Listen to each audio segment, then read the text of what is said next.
Hello, my miraculous friend, and welcome to another episode of the Magnify Your Miracles podcast. This is Reverend Frances Faden, and I am so grateful that we get to spend this time together helping you to magnify your miracles.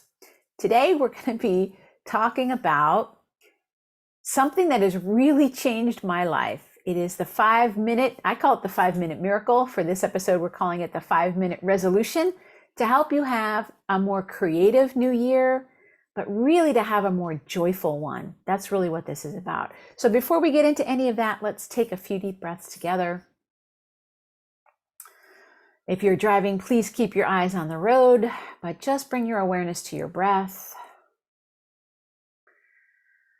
Breathing in the energy of expansion, breathing out anything you no longer need. Just letting yourself relax. And as we do this, all we're simply doing is helping ourselves to be more open and receptive so that we can receive whatever it is that's already here for us. So knowing that you're going to hear whatever you need to hear today to help you to magnify your miracles, to move you forward in a powerful way, to even just take one step, knowing that that's what's going to happen. Let's take one more deep breath together in gratitude, and we can begin. All right, my friends, so I am recording this in December of 2022. I wanted to give you something to get you ready for the new year. Whether you're listening to this at New Year time or you're listening to it at some future time, this still applies. And I want to share with you something that you can do that I did almost 2 years ago that really changed my life. And it is a 5-minute commitment to doing something creative or something important to you. So most people, we have these lofty ideas. We create these big New Year's resolutions or goals or intentions, and most of us have a hard time. Why? Because it's probably too much, or we try to do too many things at the same time. And if you're anything like me, you might be somebody that spends a lot of time taking care of other people, and you don't necessarily give yourself the time to be as creative as you'd like to be. And if you're wired as a highly sensitive person, you're probably also very creative yourself. And I can only speak for myself when I say creativity is a source of profound joy for me. It makes me so happy when I'm doing anything creative. And creativity is a wide range of things. We're all wired for creativity. And so whether that is actually creative, something formal like painting or music or ballet or what, like formal arts, writing, or if you're super creative in the kitchen, or you're great at like organizing your home, or however your creativity shows up, we want to really foster that. So if you've been neglecting your creativity, if it's been on the back burner, maybe you have a book you want to write, maybe you have a craft project you've been wanting to do, maybe you're wanting to put together all the photos that you took this year and put them in some kind of an album, or organize them some way that you can have a slideshow or whatever it might be. Maybe there's something that you've been wanting to do and you've had it on the back burner. This is what we're going to be talking today, is how can you bring it to the front burner without turning your life upside down. Well, there is a program, a 12-step program that I highly recommend called Arts Anonymous, ARTS, artsanonymous.org. And it's kind of based on some of the 12-step stuff from like Alcoholics Anonymous and Al-Anon and all of that good stuff, but also Julia Cameron's work in The Artist's Way. And if you don't know that book, The Artist's Way, you might want to read that book in the new year. It's a really brilliant book. It'll take you through a process to help you get back in touch with the creative self that you are. So this program, unlike other programs that are about stopping doing something, so Alcoholics Anonymous is to help people stop drinking.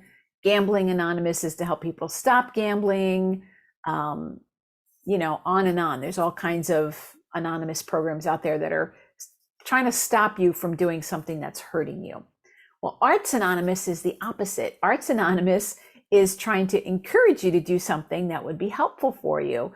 So their definition of what they call creative sobriety is that you do 5 minutes of your art every day. And you have recovery when you're doing that, whatever that is for you.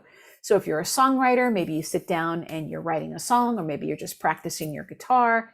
If you're a poet, you're writing poetry. If you're a photographer, you're out taking pictures, whatever it might be.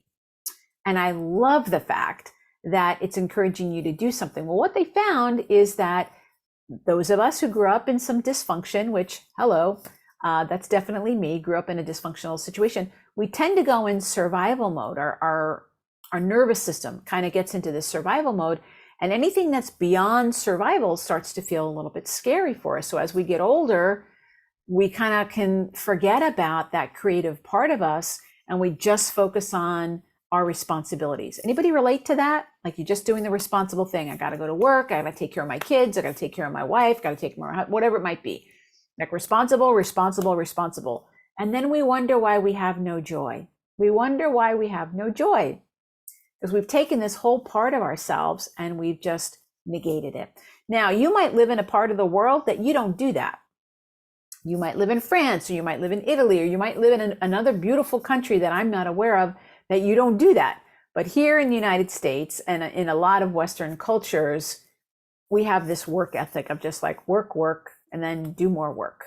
And here in the United States, I think it comes from that Protestant work ethic of like, just kind of keep your nose to the grindstone and you got to work hard and all of that. And I loved it when I went to France and when I went to Italy quite a while ago, that they took like a 2-hour lunch and they just enjoyed everything. It was all about enjoyment and pleasure. And it was just so lovely to be in a completely different energy like that.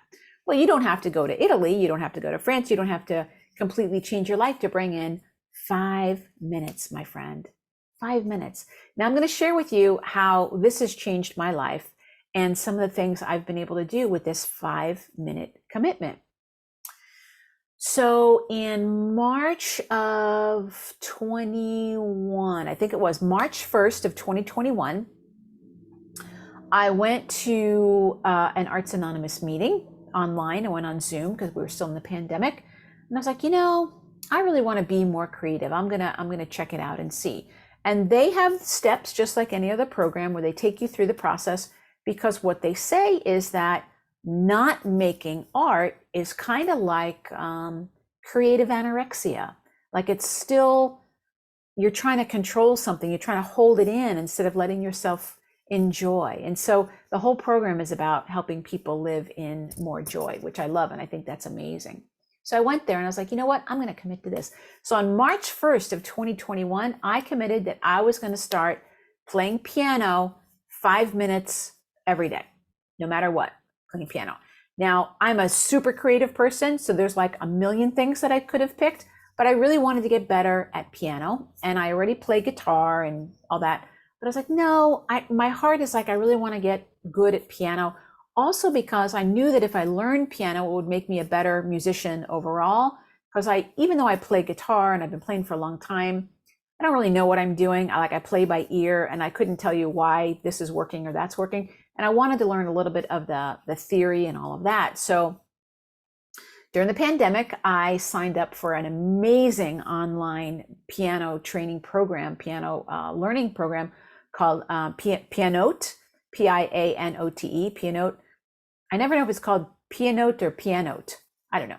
But anyway, if you're interested in trying it out, if you want to learn to play piano, send me an email, let me know, because I think I have access to 5 30-day trials. Like, you can do it for 30 days if you want to try it. It is the best online learning program that I have ever seen. And I didn't think I was going to be able to do it. It's amazing. And I've been able to do it. So 5 minutes. So sometimes I'll do a lesson that they have, and those lessons are anywhere from 5 to 10 minutes. So 10 minutes at most. But I committed that I was going to do 5 minutes on piano every day. And I did. And sometimes I would just play scales. And even when I got sick this past year has been really challenging and like on so many levels. Even when I was sick over the summer and I was really sick, I could still get up and play for 5 minutes on my piano. And I did. And I was just like, playing my scale for 5 minutes. But I kept that commitment. And you know what? 5 minutes adds up, and it adds up, and it adds up. And when I first started, I couldn't play my left hand and my right hand at the same time. I was like, how do you do this? 5 minutes a day, play a little bit of my right hand. Next day, play a little bit of my left hand. The next day, play a little bit. Now, in all honesty, the minimum commitment is 5 minutes, but sometimes I might play for 10. I think the most I ever played, and it didn't happen often, was maybe 20 minutes when I was trying to really learn something. But that would happen maybe once every other month. Most of the time, 5 minutes. 5 minutes. And I wish I could play it for you, but my podcast producer told me if I played music on the podcast, I would get in trouble. I don't know why, but somewhere in podcast land, they don't like you to play music. But I can actually play Carol of the Bells. This year, I've been learning to play Somewhere Over the Rainbow. Maybe I'll make a video over on YouTube. And if you want to go to my YouTube channel and subscribe there, that you can see it. But I did that. So this coming March, it'll be 2 years that I've been playing 5 minutes, and I never miss. Even when we went on vacation, I got a little portable keyboard to take with me, and I played my 5 minutes, and I kept that commitment. And it's really helped me to be more joyful. And I'm doing something I always wanted to do that I told myself I never had the time to do. I do it. One time I had to get up, I went to bed and it was 10 o'clock. And I was like, oh no, I didn't play my 5 minutes. And I got up to play it. But I've had so much more joy and so much more creativity. So then this year in the summertime, I made a second commitment for 5 minutes, and it was to paint for 5 minutes. Now, let me tell you, I am no painter. I took a couple of lessons like 10 years ago, and then my wife Deepa took them, and you can see the painting behind me. She is the painter in the family. She's a brilliant painter, but I really love painting. I'm not very good at drawing at all. And I was like, well, I could learn to draw, and then I could do that, and then I could eventually learn to paint. And I was like, you know what? Mother Mary says your miracle's already here. How can I start painting now? I just want to paint. It doesn't have to be great. I just enjoy the process of painting. How can I paint? So what did I do? I started doing paint by number sets. Now you're probably going to laugh and be like, well, that doesn't count. That's what my voice is saying. It's like, that doesn't count. But I was just like, I'm just going to go over to the art store and see what's there. I think I went over to Michael's and I was like, I'm just going to go and see what they have. And I picked out this painting of a sea turtle. And I was so captivated by it. I was like, wow, if I could paint that sea turtle. And ever since, I think it was it July or August? I think it's August of this past year. Every day, I've painted every day. Now, when I start painting, usually it goes over 5 minutes. But my minimum commitment is at least 5 minutes. That's my minimum. And that's what keeps your joy going. So I'm going to show you some of my paintings in just a minute, but I'm asking you, what's something that you can commit to 5 minutes that you've always wanted to do? It could be a creative thing. Maybe it's knitting. Maybe it's learning to crochet. Maybe it's learning to make macrame. Maybe it's working with clay. Maybe it's writing poetry. Maybe you want to learn haiku and do haiku. Maybe you want to start doing wood carvings or playing piano or learning to play Native American flute or learning to bake really well. It could be anything, but I'm going to encourage you to pick a creative thing, something that you'd really love to do that you can give 5 minutes every day. Now you do need to think about it in order to keep it. It's like me, I just show up and I do my painting. It's already set there. But when I start to get done with the painting, I start thinking about, oh, what's the next one I'm going to do? I make sure I go and I get myself one. My goal is to be able to go beyond the paint by numbers and actually, just paint myself. But until I can, I'm going to keep doing it because I've enjoyed it. And I've done 6 paintings. I've completed 6 of these paintings. So what could you do? I would love for you to share. Put it in the comments. How does this resonate with you to make a commitment to do something creative? 5 minutes. Now, if you say to me, oh, Reverend Francis, but I'm not creative, that is a lie. Everybody's creative. You're born with energy centers for creativity. You actually have 2 of them. The first one is in your second chakra. Your second chakra, which is your emotions and your relationships and your creative energy. For women, sexual energy is there as well. What could be more creative than that, right? That's the energy of procreation. You have it in your second chakra, and you also have it in your throat chakra. Throat chakra is where we express our creativity. So you can have lots of creativity, but you need to get it up and get it out and express it. So you have 2 out of your 7 energy centers are for creativity. So when people say to me, well, I'm not creative, I know you're wired for creativity. in a different way maybe than I am, but you're wired to be creative. So when someone says, I'm not creative, that's like saying, oh, I don't have a digestive system. I wish I did, but it's like, you're born with it. You have a digestive system. You might not know exactly how your creativity wants to express itself, but like anything else, give it 5 minutes a day, and see. Maybe it wants to draw. Maybe it wants to journal. Maybe it wants to make things pretty. Maybe it wants to cook wonderful things. Maybe it wants to go out and garden and, make things in a different way. Maybe it wants to make jewelry. Who knows? Now, you might have something else that's not a creative endeavor. And I'm going to say to you, okay, whatever it is, give yourself something that you've been saying, oh, I don't have time. Give yourself 5 minutes for that thing. Maybe you want to do a health regimen and you're going to go for a walk for 5 minutes, or you're going to do yoga for 5 minutes, or maybe you're going to do meditation for 5 minutes, whatever it might be. Try the 5 minute miracle, my friend. 5 minutes. You're not going to be met with a lot of subconscious resistance, unlike when you say, I'm going to do an hour of creating writing every day. I'm going to train for a marathon, or whatever it might be. Your subconscious mind is going to be like, that's too much. 5 minutes, and sneak it under the door, and your subconscious mind won't notice. So here's what I did in 5 minutes a day. And so the very first thing I was drawn to was this sea turtle. And then I looked it up. I'm like, why do I want to draw this? Why do I want to paint this sea turtle?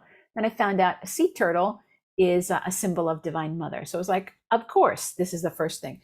So for those of you who are just listening, I encourage you to go over to YouTube, because I'm going to show you some of my paintings. And these are all, my friends, paint by numbers. So here's my sea turtle. Whoop, go back here. It looks like it's a little bit blurry, but that's my beautiful sea turtle. Paint by numbers. I'm really proud of it. I had so much fun painting my sea turtle. And then after that, I'm doing a little show and tell. I painted this peacock. And this beautiful peacock. Peacock is a symbol of Krishna. So I love the peacock. That made me really happy. And then I got a little creative, and I did this painting of France and the Eiffel Tower. You can see I got a little creative on the bottom. I didn't want to paint in the lines, but that was really fun. I was trying to paint things that were like an affirmation, because I really want to go back to France. And then this summer we went up to Maine, and my wife Deepa and I are actually thinking of moving to Maine because we loved it so much. So I painted this lighthouse. There it is. Beautiful lighthouse. It reminds me of Maine. And then I was missing California. So then I painted this painting of a beach scene in California. All paint by numbers. I didn't have to learn to draw or anything. And then for the holiday, I started this one at Thanksgiving and I just finished it. This is my holiday one, which is poinsettias. You can see this one was the hardest one I've done. A lot of detail on this one, but so fun. I was showing them to my coach, and my coach was like, are you sure those are paint by numbers? And I said, yes, look, see, this is the one I'm working on now. It's just a Christmas tree, paint by numbers. Now, am I going to ever show that in a gallery? No, I'm not going to show it in a gallery. It's for me. I love it. And I'll tell you, as an entrepreneur, one of the things that's so nice is to put your energy into something, and it doesn't have to be good. You're not doing it to get somebody to buy it. You're not trying to make anybody else happy. It's just for you. And in this year that's been really challenging, it has been really healing for me to spend some time, put on some music, listen to beautiful healing music, and let myself just play with the paints. And at the end of it, I'm done. And I feel really happy. So my friend, I highly recommend that you pick a 5-minute miracle for yourself, something that you can do, a 5-minute resolution in the new year that's going to bring you joy, something joyful, something creative, something that you've been wanting to do that your own intuition is saying, do this, we want to do this, something that you're drawn to, and let yourself do it for 5 minutes and keep that commitment of 5 minutes. Now, if you miss a day, just start the next day and do it. But it's going to make your new year, or whenever you're listening to this, like I said, I started mine in March. It is going to bring so much joy into your new year by letting yourself be creative. I'm telling you. And I'd love to hear about what ideas come up for you and what do you think. If you really want to go for it, go to the 12-step program. I'll put the link in the show notes, but I think it's just artsanonymous.org. What a lovely program where people get together on Zoom and they show each other their art and they play music and they just encourage each other to be creative. It's the most lovely thing I can think of. So many ways to support you in this new year. So leave me a comment. Let me know your thoughts about it. I'd love to hear what you're thinking about. Share this with your friends. If you know anybody who needs some ideas or what to do in the new year, somebody who you know is really creative and can't figure out how to get started, share it with them. You can share it on social media. I so appreciate everybody who shares it because it's not my energy. You're letting the energy of hope and possibility out into the world when you share it, because that's the intention, and that's what Mother Mary has asked me to do. I so appreciate it. Thank you so much. I'm wishing you a very, very happy new year, or whatever you're celebrating whenever you listen to this. I'm wishing you so much joy. And remember, my friend, that your miracle, it's already here. God bless you. Bye-bye.